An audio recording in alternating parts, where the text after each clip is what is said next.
अस्सलाम वालेकुम, नमस्कार, सत श्री अकाल। माय यूट्यूब फैमिली, कैसे हैं आप सब? उम्मीद करती हूँ आप सब ठीक होंगे और आपकी दुआओं से मैं भी ठीक हूँ, खैर आफियत से हूँ। अल्लाह आपको जज़ाए खैर दे, खैर आफियत से रखे, आपकी दिली तमन्नाएं पूरी करे। तो चलिए सुनते हैं आज की कहानी, सरसों के फूल का तीसरा भाग, तीसरी किस्त। तो चलिए सुनते हैं। आमना और एजाज बहुत दिनों से खिचड़ी पका रहे थे। कभी वो छत पर धीमा मगर जोर शोर से मगन किसी मौजू टॉपिक को छिड़ रहे होते। एजाज फोन पर नंबर मिलाता और न जाने कहाँ कहाँ बातें करता। फिर ऐसी ही एक बैठक में ताया जी और अब्बू जी शामिल हुए। सुल्ताना बीबी यानी फुप्पू से भी टेलीफोन पर बातें हुई। यमुना के कान खड़े तो हुए, फिर उसने अपनी राय को हरफे आखिर समझते हुए सारे सस्पेंस पर मिट्टी डाल दी।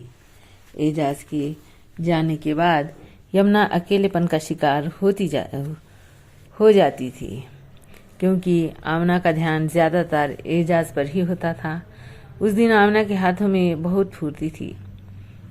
उसने साग बनाकर देसी घी का बघार लगाया, मुर्गी का गोश्त भुना, साथ इलायची के तड़कों वाली सिवैयां भी बनाई। यमुना अपने गुस्से का शिकार थी कि आमना मुंह से कुछ फूटती क्यों नहीं। हंस के हल्के से हैरत के इजहार पर आमना ने बड़ी तमानियत से कहा, तुम बस देखती जाओ।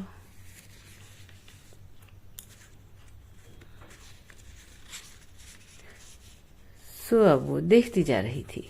एजाज बहुत पुरजोश सा अंदाज लिए आया। साथ कारी साहब और एक बड़े पाकबाज चेहरे वाला नौजवान था। हाथ में कुछ किताबें।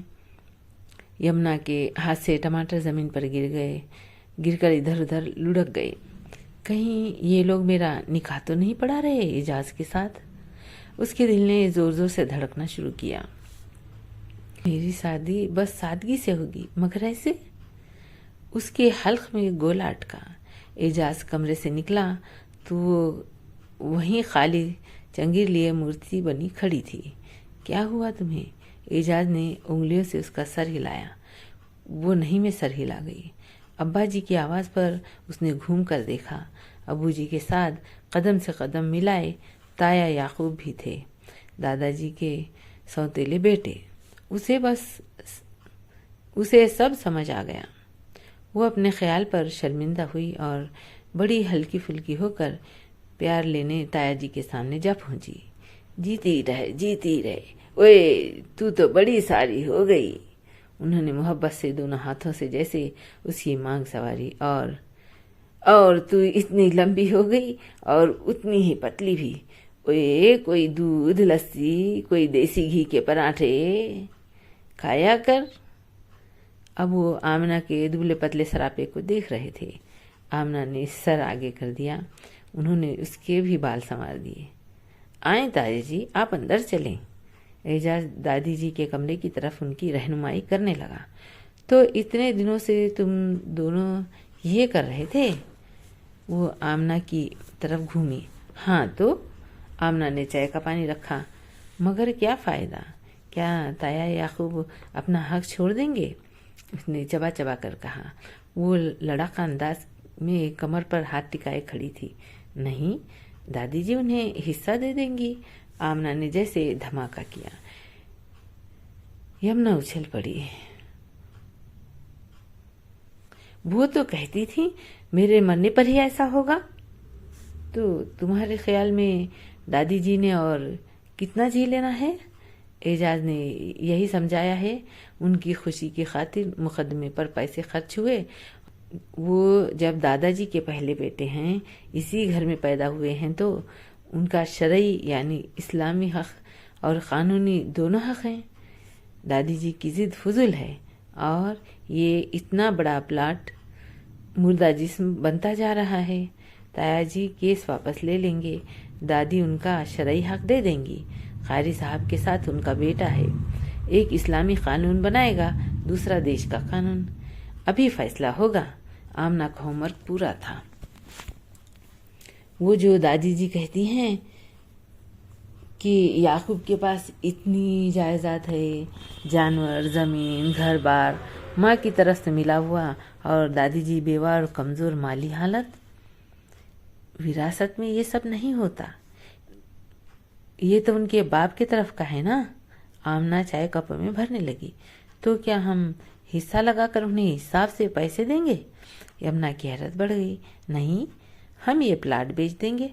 उसने जैसे यमुना के सर पर बम फोड़ा। क्या?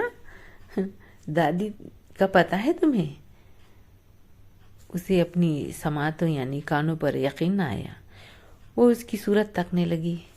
दादी मान गई हैं, फुप्पो अपना हिस्सा लेना नहीं चाहती, मगर ताया जी ने कहा वो बहन है, उसके आगे 3 बेटियां हैं, आगे ज़माना मुश्किल है, हक छोड़ना फराई छोड़ने की राह पर ले जाता है। ये घर इस हिसाब से बिकेगा कि ताया याकूब और फुप्पो को पैसे मिल जाएंगे और हम लोग मिलकर यहाँ रहेंगे। अगर साथ वाले पड़ोसी जो इतने दिनों से अहाता खरीदना चाहते हैं, खरीद लें आधा प्लाट। अभी तो बात नहीं की, और अगर ऐसा न हुआ तो सारा प्लाट बिकेगा। और एजाज कहता है कि फिर हम मेन शहर में भले थोड़ा छोटा मगर अच्छा घर लेंगे। आमना के चेहरे पर आने वाले दिनों का खूबसूरत सपना दिखाई दे रहा था। वो मुंह खोले सब सुन रही थी। मुंह बंद करो, पागल लग रही हो। एजाज भाई, चाय ले जाएं। वो उठ गई। यमुना का मुंह अभी तक खुला था। शाम तक सब तय हो गया। सारी मुंहज़बानी कार्रवाई मुकम्मल। ताया याकूब खुदा हाफिज कहकर कमरे से बाहर आ गई। यहाँ आमना, यमुना और शहबाज बैठे भुने छने खा रहे थे। वो दोबारा चारपाई पर टिक गए। दादी जी मायूस व मलूल दिखाई देती थीं। वो दिल से ये चाहती थी कि याकूब अपना हिस्सा छोड़ दे, मगर वो बाप का हिस्सा छोड़ना नहीं चाहते थे। दादी जी रिवायती सौतेली माँ नहीं बनी थी कि याकूब ज़्यादातर अपने नानके यानी नाना के घर रहा, और जब कभी मिलने भी आया तो घड़ी 2 घड़ी के मेहमान की तरह। तो वो अपने आप को हक बजानिब समझती थी कि ये प्लाट उनका और उनकी आल औलाद का है।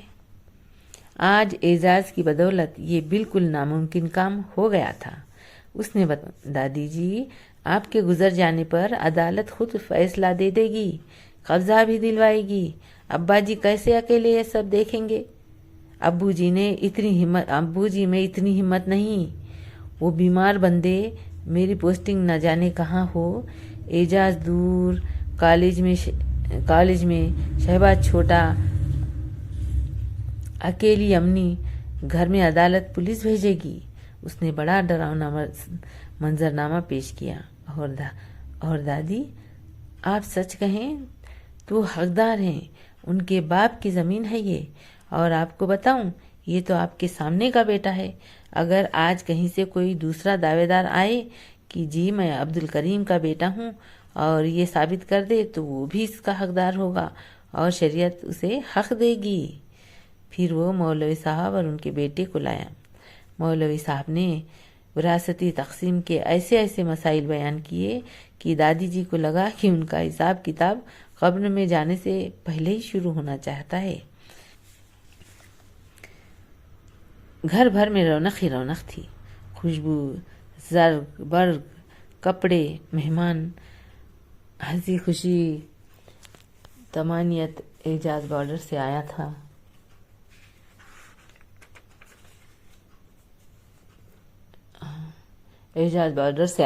और रिवाज के मुताबिक जाकर फुप्पो को ले आया था। उनके आने से ही असल रौनक आई थी। इतने दिनों से शादी के हवाले से काम हो रहे थे, मगर अब घर वाकई शादी वाला लग रहा था। सुबह जहेज का सामान जाना था। यमुना ने अपनी जाती छोटी पेटी खोली तो सबके मुंह खुले के खुले रह गए। सब कुछ मुकम्मल हो गया था। हर चीज़ जो ज़रूरी थी आ गई थी। शीशे के जग, गिलास जिन पर गोल्डन फूल थे, शीशे का आइसक्रीम और fruit set, soup set, Farida के भाई से मुरादाबाद से मंगवाया जाने वाला ग्रे नॉन स्टिक पतीलियों का सेट, बहुत खूबसूरत गुलदानों की जोड़ी जिनके फूल असली लगते थे, टिश्यू बॉक्स और डस्टबिन, स्याह और ब्राउन रंगीन बेडशीट जिन्हें बनाने में यमुना माहिर थी, एक बहुत प्यारा स्लिम का काला और लाल सेट जो मुरादाबाद से ही आया था।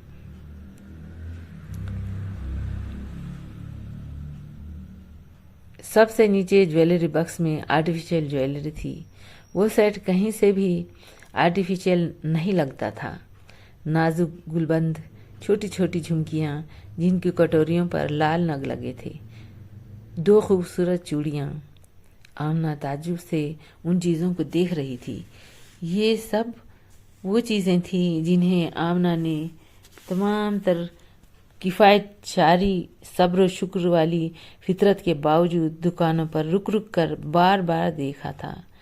जग गिलास का रेट उसने 5 बार कीमत पूछ कर छोड़ा था। सूप सेट बड़ा प्यारा है, मगर हम तो सूप बनाते ही नहीं। तुम्हें पसंद है तो तुम्हारे जहेज में रख देंगे, यमुना ने तसल्ली दी थी। अरे छोड़ो, मैं तो यूं ही कह रही थी। आमना ने यमुना का बाजू पकड़कर उसे दुकान से बाहर धकेला था। यमुना 1 इंच भी नहीं हिली। जब बर्तन होंगे तो सूप बनाने को भी दिल चाहेगा। हम तो ये लेंगे भाई, ये कितने का है? यमुना आमना से बाजू छुड़ाकर दुकानदार की तरफ घूमी। 5,000 का। क्या? यमुना लड़खड़ाई। फिर उसने बाकायदा हाथ रखकर मुंह बंद किया और आज वही सेठ सामने था। लश्कारे मारती चीजें जिनकी चमक से आंखें चुंधिया रही थी। आमना ने हाथ बढ़ाकर सूप का प्याला और चमचा पकड़ लिया, उस पर उंगलियां फेरी। अगले पल वो यमुना से लिपटी फूट फूट कर रो रही थी। तुमने इतनी महंगी चीजें, तुमने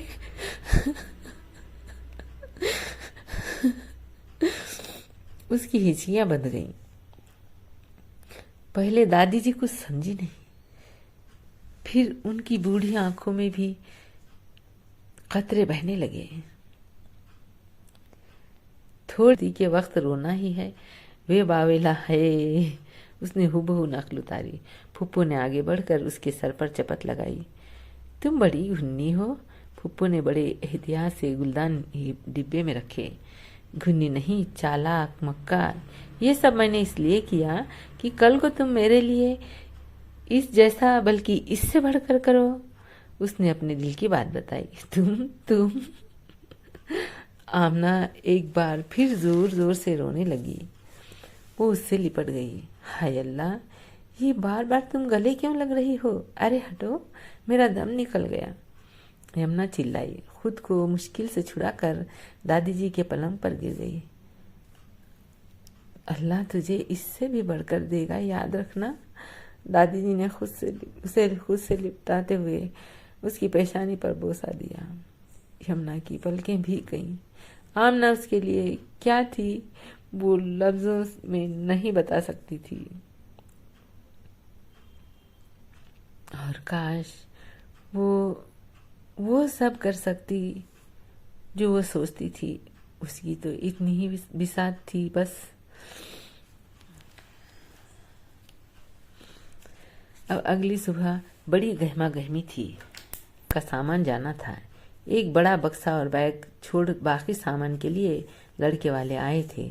दादी जी थोड़ी थोड़ी देर बाद आंखें पोंछती, फिर आमना को लिपटा लिपटा कर रोती। तेरी माँ अल्लाह बख्शे होती तो न जाने क्या कुछ करती, पर मेरी तो इतनी ही औकात, समझ बूझ। कोई शिकवा हो, कोई नाराजी हो तो अपनी बूढ़ी दादी को मुआफी देना। दादी जी ने आमना के सामने बकायदा हाथ जोड़ दिए। आमना को जैसे बिच्छू ने डंक मारा। तौबा तौबा दादी जी, क्यों मेरी आखिरत खराब कर रही है?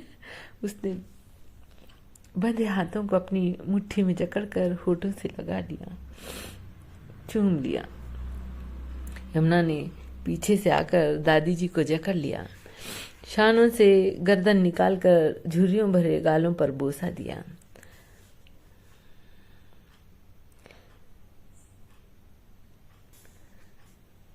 हम सब ने कोशिश कर ली है, वो उठते ही नहीं। हीरा और नम्रा ने यमुना के सामने आकर हार मान ली। तुम ये पानी भरकर डाल दो। यमुना ने भरा गिलास हीरा की तरफ बढ़ाया। मैं नहीं, मारेंगे वो। नहीं मारते, मेरा नाम ले लेना। तो आप खुद डालकर आए ना। अम्मी हमारे कपड़े निकाल रही हैं और हमारी ज्वेलरी भी, हमने वो देखनी है यमुना बाजी। दोनों ने अपना मसला बयान किया और भाग गई। चारों नाचार यमुना को उठाना पड़ा। इतनी देर से आवाजें दे रहे हैं सब, उठते क्यों नहीं? मंडी जमा है, अब्बूजी इंतजार कर रहे हैं। औंधे लेटे एजाज ने कोहनियों की झीरी से यमुना को देखा। आंखें ठंडी हो गईं। मैं अब जाकर अब्बूजी को भेजूंगी। तुम तो सुनते ही नहीं। सुनता हूँ, तुम्ही को तो सुनता हूँ, तुम्ही को सुनना चाहता हूँ। मुझे गालियां भी देनी आती हैं, वो पहले वाले अंदाज में बोली। तुम्हारे मुंह से तो वो भी फूल बनकर झड़ेंगी। वो बड़े शौक से उछल कर बैठ गया। दो ना। यमुना जबड़ी भींचे चुपचाप एजाज का चेहरा देखती रही। बल्कि वो जो रात गाना, इसका मतलब है तुम्हारे कहने करने में फर्क है। वो बड़ी दिलचस्पी से उसका चेहरा तक रहा था। फूल मारूंगी तो जागोगे? यमुना ने फैसला करने वाले अंदाज में पूछा। बिल्कुल। क्या तुम मेरे लिए ऐसा करोगी? एजाज ने ललचाई हुई निगाह से उसका चेहरा देखा। क्यों नहीं, तुम आंखें बंद करके लेटो, मैं अभी आई। वो मुड़ गई। एजाज ने कुछ समझते हुए दरवाजे को देखा, जहाँ चंद लम्हे पहले रोशनी ही रोशनी थी। उसने मोबाइल उठाकर टाइम देखा। सुबह के 6:30 बज रहे थे। बाहर होता शोर बता रहा था कि सब जाग गए हैं। एजाज के मोबाइल पर दोस्त का मैसेज था। वो पढ़ने में मगन हुआ जब धड़ाम धड़ धड़ाम से जैसे उस पर ताक कर पत्थर फेंके गए। वो बुरी तरह चौंक कर खड़ा हो गया। सफेद खिले खिले गोभी के 4-5 फूल उसके सर और शानों से टकराने के बाद जमीन पर और चारपाई पर पड़े थे। यमुना सीने पर हाथ लपेटे बड़ी तमानियत भरी मुस्कान से उसे देख रही थी। अब तो कोई हसरत नहीं रही, अब तो उठ जाओगे ना तुम्हें तो मैं। वो जवाब इरादा लिए उसकी तरफ लपका, मगर वो होशियार थी, वहां से भाग खड़ी हुई। वलीमा बारात के 2 दिन बाद रखा गया था कि आमना को ब्याह कर लाने के अगले दिन उसकी नंद की मेहंदी हुई कि बहन ने बारात में शिरकत करना थी। यहाँ का एक रिवाज ये भी था कि बारात के साथ दर्जनों लोग आते, लेकिन लड़के की माँ नहीं आती। मगर दादी जी ने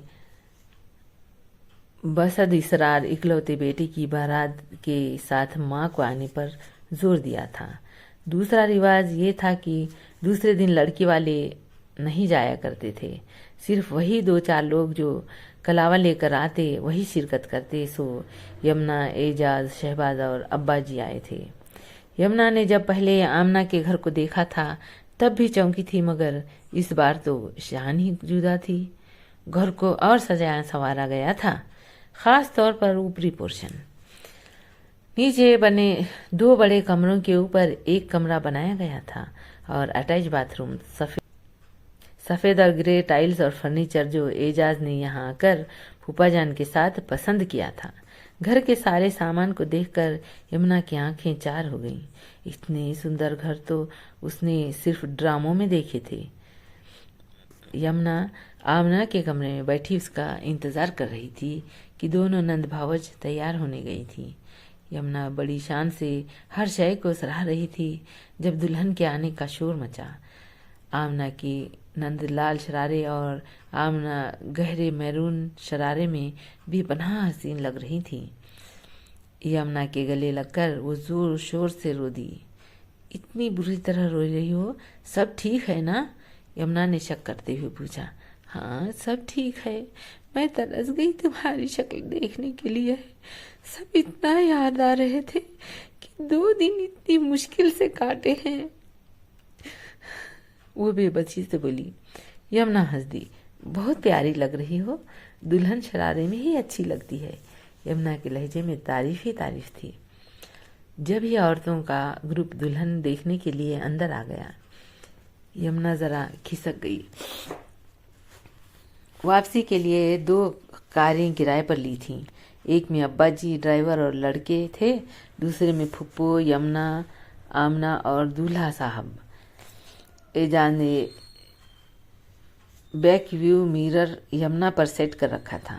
वो इतने लंबे सफ़र से थकी मांदी आंखें मूंदे सीट की बैक से टेक लगाए बैठी थी। अचानक उसे एहसास हुआ कि कोई उसे घूर रहा है। वो चौंक कर सीधी हुई तो उसने सामने देखा एजाज की बोलती सुर्ख डोरों वाली आंखें उसके चेहरे का तवाफ यानी चक्कर कर रही थी। तवाफ यानी चक्कर लगाना कर रही थी। वो जैसे उसके एक एक नक्श को आंखों के रास्ते दिल में उतार रहा था। उसने उसे घूरा और आंखों ही आंखों में नामालूम नतीजे की धमकियां दी। उसने हाथ बढ़ाकर उसे बाकायदा जताकर आईना फिर अच्छी तरह सेट किया। यमुना बल खाकर रह गई। एजाज ने विक्ट्री का निशान दिखाकर उसके आज के रूप को सराहा। एक खूबसूरत सा सूट वो शहर से खरीद कर लाया था। यही कामदानी वर्क वाला हरा और गुलाबी आमना के लिए भी था। थका मांदा हुस्न काजल आंखों से बह निकला था। सुबह के संवारे बाल अब लटों की सूरत चेहरे के आसपास बिखरे पड़े थे। दुपट्टा गले से लिपटा था और काली चादर सर से गिरकर कंधों पर टिकी थी। यमुना ने दांत भींचकर चादर सर पर ओढ़ी। निगाहों में शौक का जहान आबाद किए मुसलसल देखता शख्स बड़ी कोशिशों से दिल को दूसरी राह पर ले गया था। वो बेकाबू होने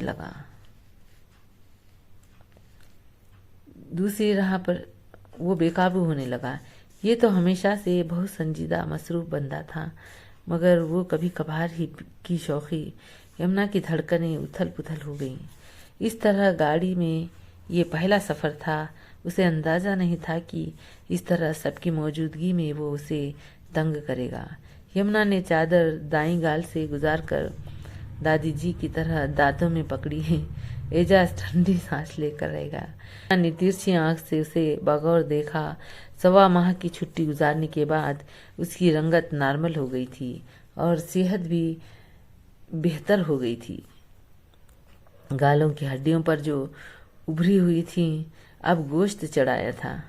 माथे पर बड़े बाल हवा से हिल रहे थे। उसके मजबूत हाथ स्टीयरिंग घुमा रहे थे। इतना तो आमना ठीक कहती है कि उसका भाई लाखों में न सही हजारों में एक तो है ही। उसने बेख्याली में तस्लीम कर लिया। अपने मोहल्ले का मोड़ मुड़ने से पहले करीबी घर का बच्चा अपनी ट्राईसाइकिल पर सामने आ गया। उसे बचाने की खातिर उनकी गाड़ी जोरदार चक्कर खा गई। एजाज के माथे पर पसीना आ गया। जरा सी गलती बच्चे की जान जा सकती थी। फुप्पो और आमना हाथ उठाकर अल्लाह का शुक्र अदा करने लगी। एजाज ने रुमाल से माथा और चेहरा पोंछा। एक्सीडेंट बचा कर रखो, साल बाद विंग में आने के बाद करना ताकि 2 साल और पक्के हों। उन्होंने सारे सफर का बदला ले लिया। अजीम भाई जिन्नाती कहका लगाकर हंस पड़े।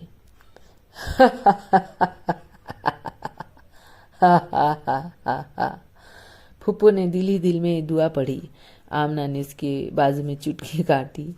एजाज ने आईने में उसका चेहरा देखा, बहुत गहरी निगाह से, जैसे उसे अंदर तक पढ़ने की कोशिश कर रहा था।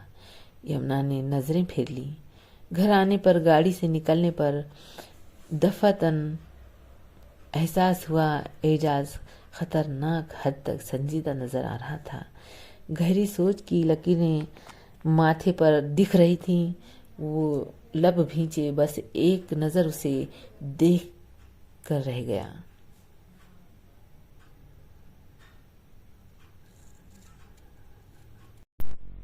आज बहुत सर्द रात थी।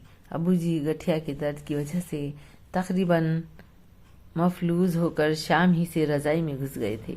दादी जी पर खांसी का शदीद दौरा पड़ा था। शहबाज अब्बा जी के साथ टीवी पर खबरें सुन रहा था। यमुना किचन चबूतरे पर लकड़ियों की आग जलाए बर्तन धोने के लिए पानी गर्म कर रही थी। आमना 10 दिन रहने के बाद कल ही वापस लौटी थी। एजाज तो शादी के 5वें दिन ही जाने वाला था। कल से एक रूटीन लाइफ शुरू होनी थी। यमुना कुछ उदास थी। सामने चारपाई पर उसके बैग धरे थे। सब घर वाले सरे शाम ही खाना खा चुके थे। एजाज किसी काम से गया था। यमुना उसके लिए रोटी डालकर फारिग हुई थी। उसने गाजर मटर आलू का सालन कटोरी में निकाला। साथ ही देसी घी लगी गर्म रोटियां थीं। एजाज चौकी घसीट कर चूल्हे के करीब होकर बैठ गया। यमुना ने वहीं रुख फेर कर बर्तन धो लिए। दोनों के दरमियान अजनबियत की दीवार उस दिन के जुमले ने उठा दी थी और अब वो दीवार परवान चढ़कर इतनी बड़ी हो गई थी कि एक दूसरे से नजरें मिलाने से भी गए। बस एक मुकम्मल लाताल्लुकी और खामोशी। एजाज खामोशी और मज़े से खाना खा रहा था। पीले बल्ब की रोशनी में उसका चेहरा सपाट था। यमुना ने नई लकड़ी डालकर चाय का बर्तन रखा। 2 अंडे भी धोकर पानी में डाल दिए। अंडे चाय साथ साथ तैयार। यमुना आग पर निगाह जमाए बैठी थी। शोलों का खेल, नीले पीले रंग, जलती लकड़ी की खुशबू में कहवे की खुशबू और रात की ठंडक की महक। एजाज रोटी खा चुका था। वो शोलों का नाच देखने लगा। उसकी खामोशी यमुना को बेचैन कर रही थी। उसने तो बस उस दिन तपाने को जुमला कह दिया था। उसे बिल्कुल अंदाजा नहीं था कि वो इतना बड़ा रद्द-ए-अमल यानी रिएक्शन जाहिर करेगा। मन्नू, यमुना चौंक कर एजाज की शक्ल देखने लगी। वो शोलों ही को देख रहा था। यमुना को शक हुआ कि क्या उसे वहम हुआ है या वाकई उसे पुकारा है। क्या वो उस दिन का तुम्हारा जुमला तुम्हारे दिल की ख्वाहिश था? क्या तुम वाकई यही चाहती हो कि मैं 2 साल और आने वाले बहुत सारे 2 साल बॉर्डर पर गुजारूं, जहां इंसान मोहब्बत तो मोहब्बत, नफरत तक को भूल जाता है, खुद को भूल जाता है। उसकी निगाहें शोलों पर और चेहरा सपाट था। यमुना सटपटा गई। वो तो बस निकल जाने पर खुश थी। एजाज की निगाहों की नाराजगी और मचलता सवाल शर्मिंदा करने को काफी था। सितम पर सितम उसने बराह रास्त यानी डायरेक्ट जवाब मांग लिया। अब क्या कहूँ? यमुना परेशान थी। उसने 9 महीने की ट्रेनिंग के बाद 2 साल बॉर्डर पर गुजारे, फिर विंग में वापस आया। हवलदार से सब इंस्पेक्टर बनने की दुआएं शुरू ही हुई थी कि उसने ऑन ड्यूटी जाने अनजाने गफलत में एक एक्सीडेंट हो गया।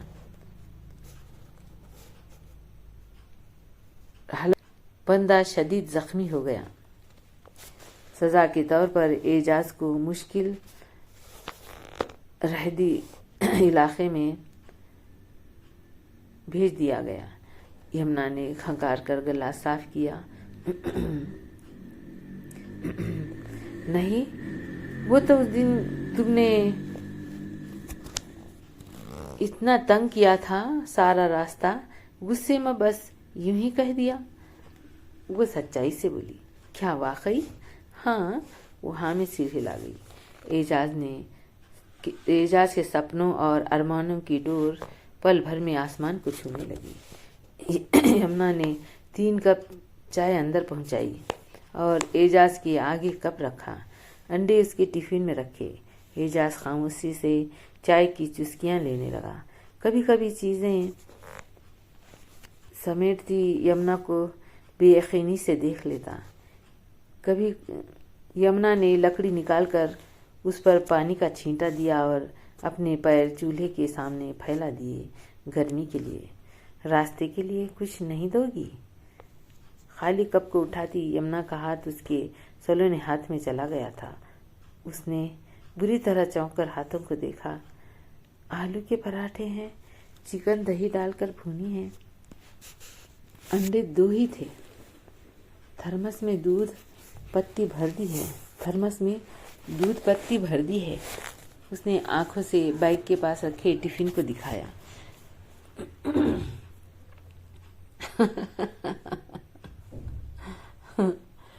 तुम्हें यकीन है कि मैंने यही पूछा है?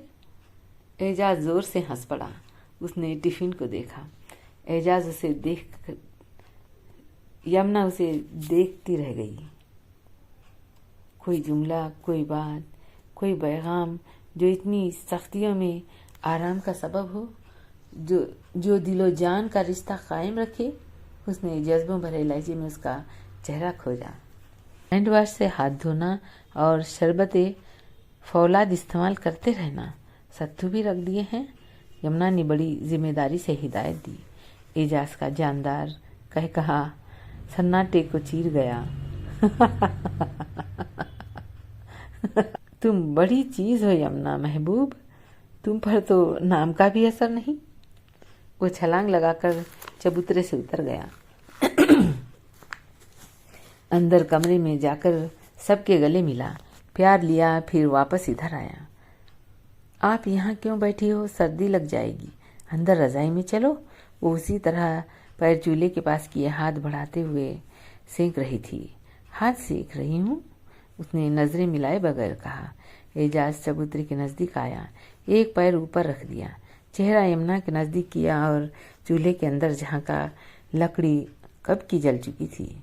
सफेद सफेद राख, कहीं न कहीं कोई चिंगारी छप दिखला जाती थी। शदीद सर्दी में भी यहाँ गरमाइश थी। ये दम तोड़ती चिंगारी इतनी गर्मी दे रही है तो यहाँ, उसने सीने पर हाथ मारा, यहाँ तो पूरा ज्वालामुखी दहकता है। मुश्किल है कि आँच न पहुंची हो। लहजे में बोला था। यमुना ने कुछ घबरा कर हाथ पैर समेट लिए। चंद पल उसे तकते रहने के बाद वो खड़ा हो गया। अच्छा सर, गुड बाय, अल्लाह हाफिज। वो उल्टे कदमों में घूम गया। यमुना बेइरादा खड़ी हो गई। अल्लाह हाफिज। वह आयतल कुर्सी पढ़ने लगी। उसे याद था अमना उसे इसी तरह दुआओं के इशार में रखकर रुखसत करती थी। अभी आप सुन रहे थे सरसों के फूल नावल का तीसरा भाग।